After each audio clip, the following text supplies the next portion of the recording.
Would you like to win and achieve success at what you do? Welcome to the Winner's Ways podcast, where we create winners every day. And now, your host, the author of Winner's Ways book and life coach, Bola Alabi.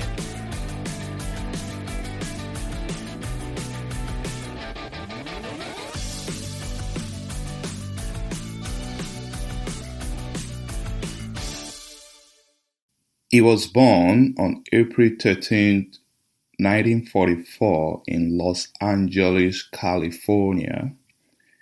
He was the second son of an Italian father and a Greek mother. But at the age of 2, his parents divorced. At the age of 9, in order to support his mother, he started selling cards and newspapers on the street.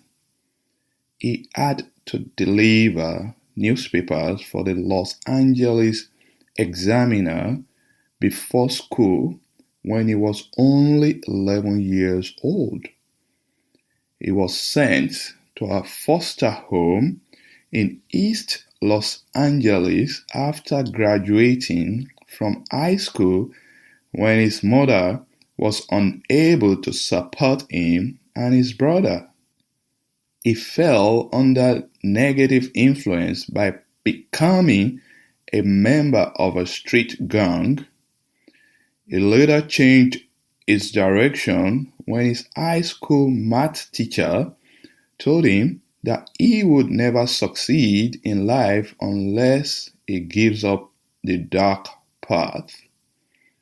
After high school, he joined the U.S. Navy, but he still struggles to make ends meet. He had to do whatever he can to survive. He sold encyclopedias. He worked as a janitor. He worked as a gas station attendant at some point in his life. He also became a homeless man. He had about 10 different jobs until he finally joined the beauty industry as a sales guy. In 1971, he became a Redken representative selling hair care products. He started with a $600 a month salary and a $125 a month car allowance.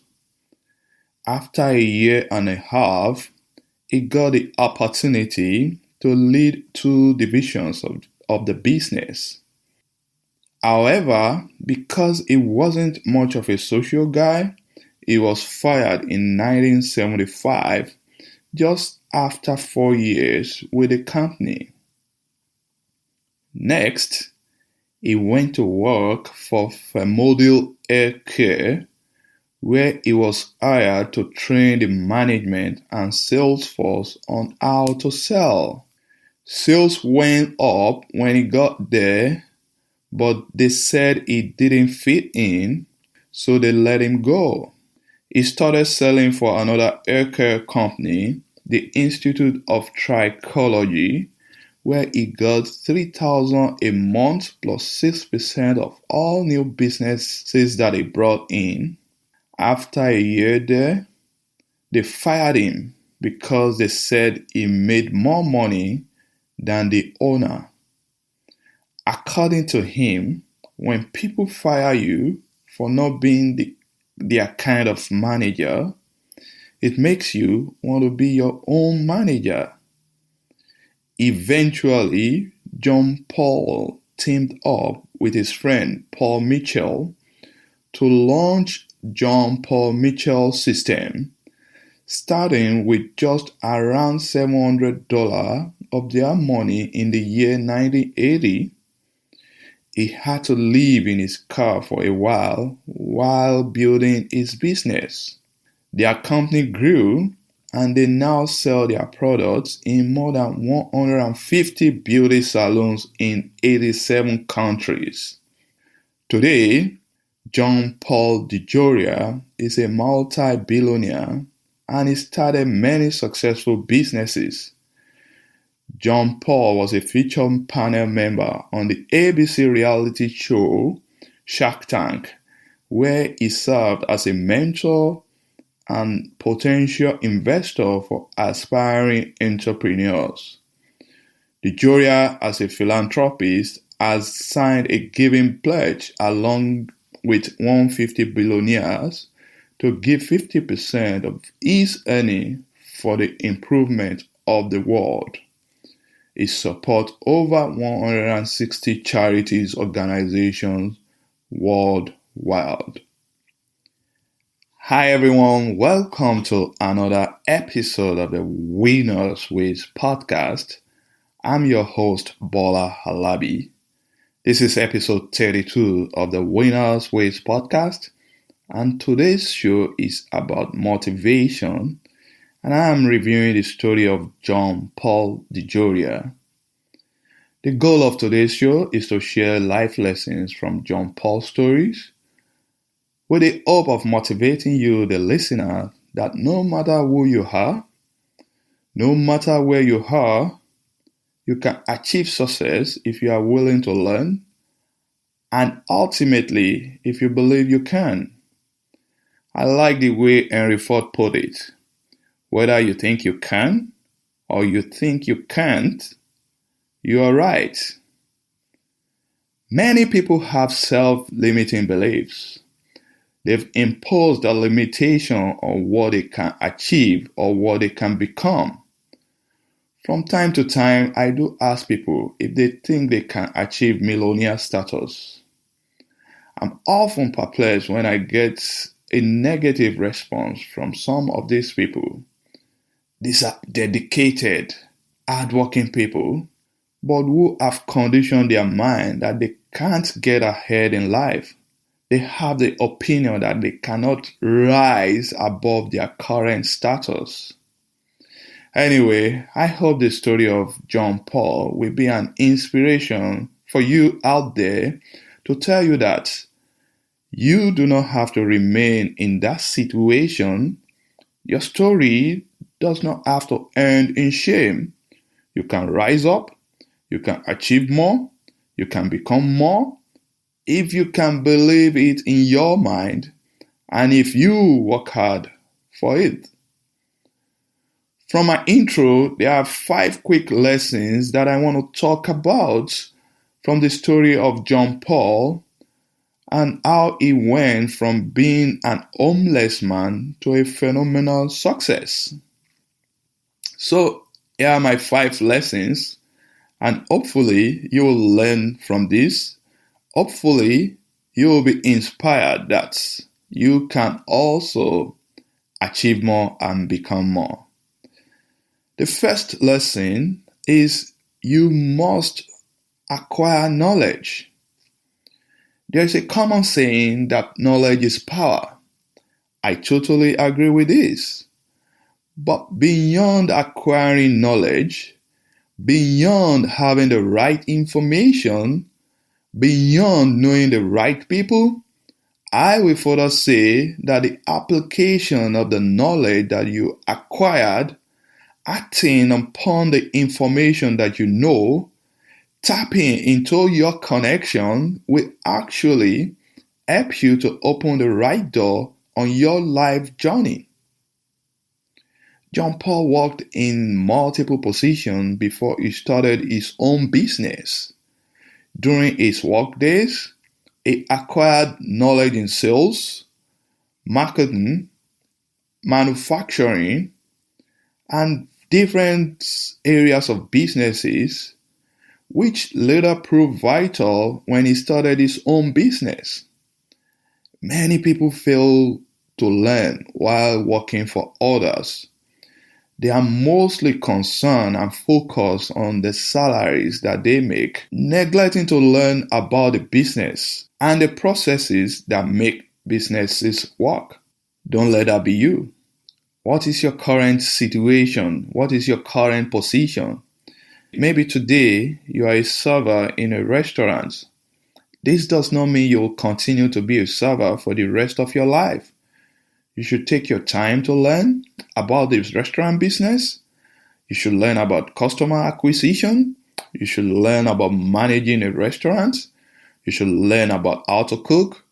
You should learn about staff management. You should learn about marketing and so on. Who knows, someday, just like John Paul, you may be in a position to start your own business. And that was what helped John Paul.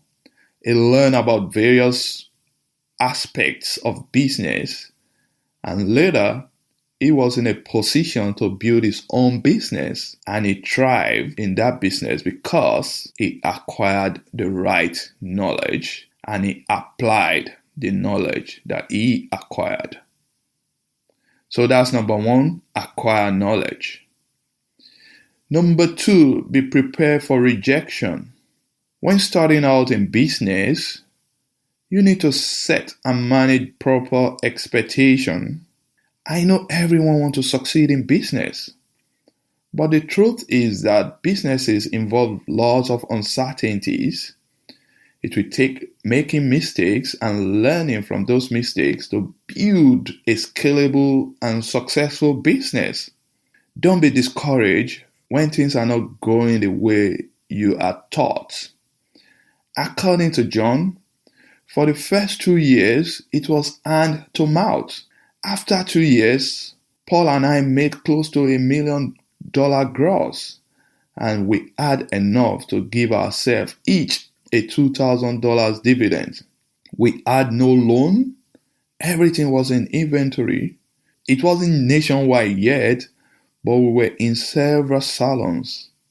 It got rolling and rolling until it got into the hundreds of millions.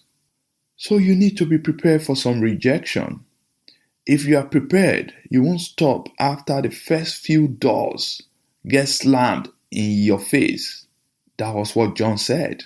He also said in his early 20s, he sold encyclopedia door to door. When you have 10 to 15 doors slammed in your face, you still need to be as enthusiastic as at door number 16 as you were at door number 1.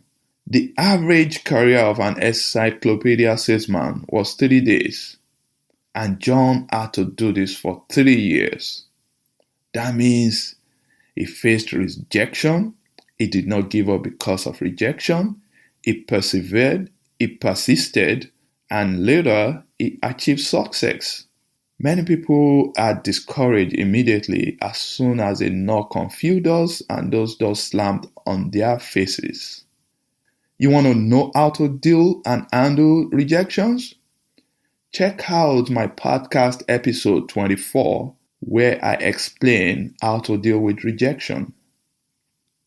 So that's number 2. Number 3, be enthusiastic and passionate about your business. This is crucial. Many people go into businesses that they are not passionate about.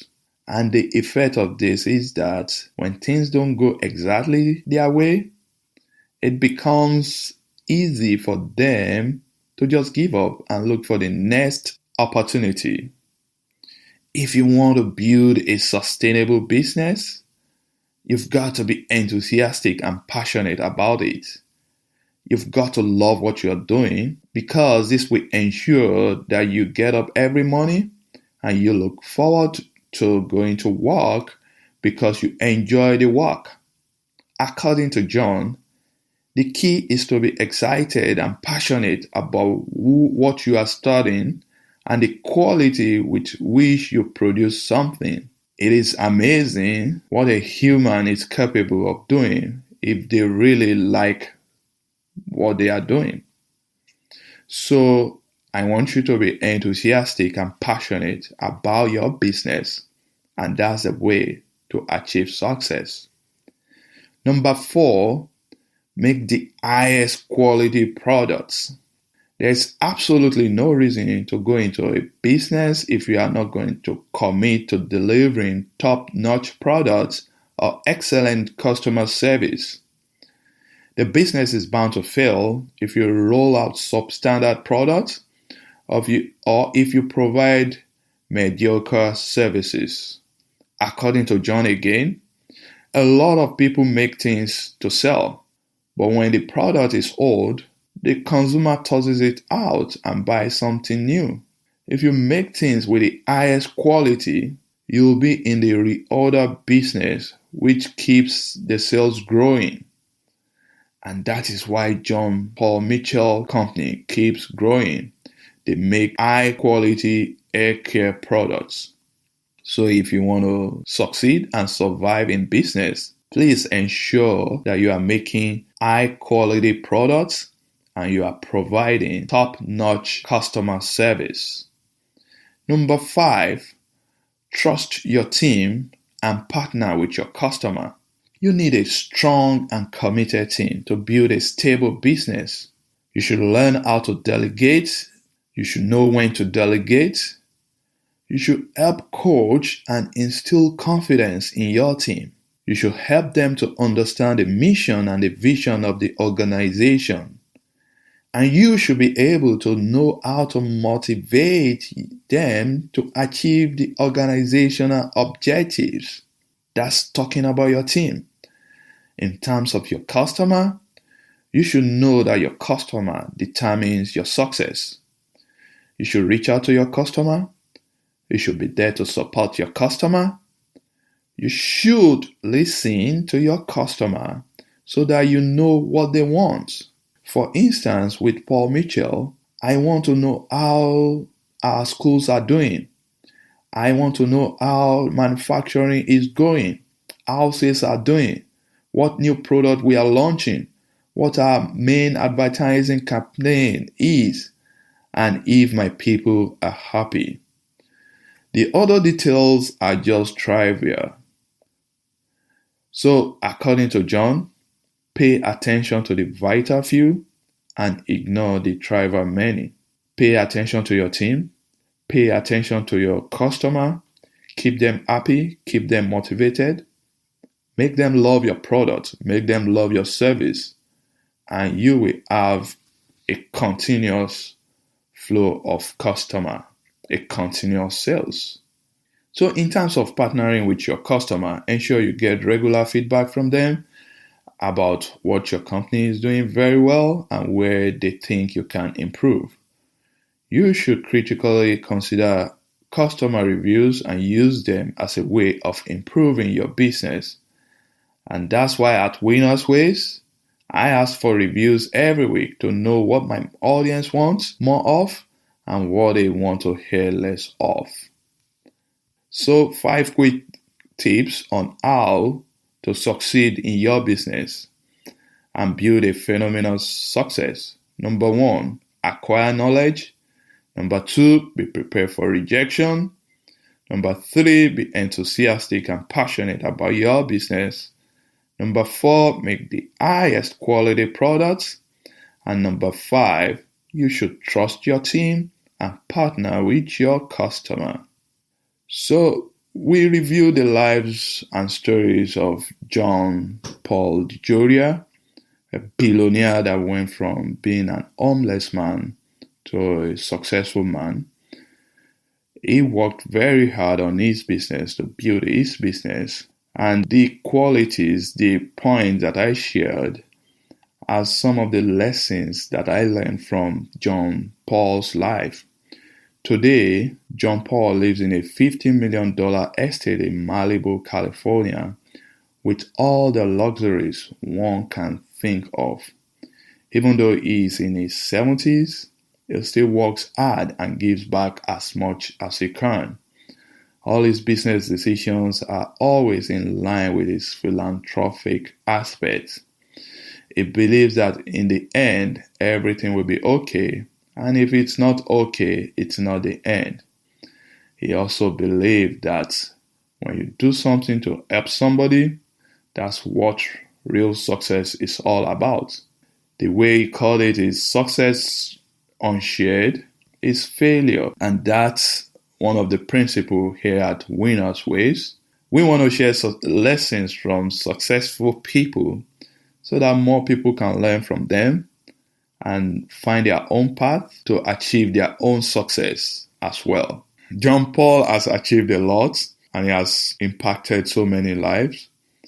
He is a supporter of Food for Africa and he has donated his money a lot of times to causes that help to fight poverty and find cures for diseases all over the world. And that's the end of today's show. I want you to step up and take charge of your life. No matter where you are today, irrespective of the difficulties you may be facing, you can step up and create the life you truly want. If John Paul can go from homeless to become a billionaire, you can also turn your life around and achieve what you want. You must be willing to work hard for the life you want. Please follow the tips that I shared and you'll be able to put yourself in a position for a turnaround. Step up and become more. I hope I've been able to serve you today. You know what I do here at Winners Ways. I shared proven principles of successful people with the hope that you can create your own success as well. Please subscribe to, review, and rate my podcast. We need to attract more people because, as you know, we are on a crusade to create more successful people. Till next time again, keep winning. This episode of Winner's Ways podcast has come to a close. We hope you enjoy and learn something from today's show. We want you to win and excel in all areas of your life, and we regularly explore and share information with our listeners to empower them to win. Be sure to subscribe to our podcast for more tips and strategies to help you find the success that you've always dreamt of. And don't forget to rate and review so that we can continue to bring you more podcast episodes to empower you. We will love to have you again next week. Now, keep winning.